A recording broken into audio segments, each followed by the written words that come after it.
Ya bang, nak order apa? Saya nak order nasi goreng tom yum Nasi goreng tom yum. dengan teh ais. Awak nak makan apa ni? Awak order je lah, saya tak kisah pun. Saya makan je apa-apa. Awak order je lah. Betul Betul lah, aduh. Awak ni banyak tanya lah. Saya tak suka lah macam ni. Okay, janganlah marah-marah. Aduh. Okay lah bang, ni lembu Pak Man Western ni satu. Itu je Itu je.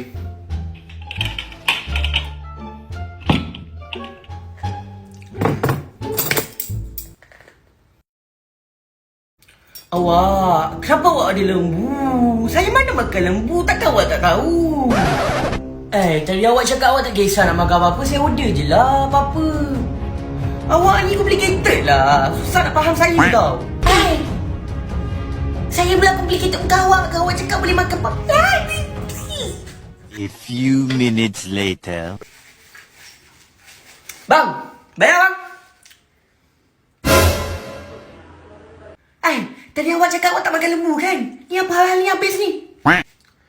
Biarlah saya nak makan. Suka hati saya lah. Dah benda ni sedap saya makan lah. Aduh, semua lelaki sama lah.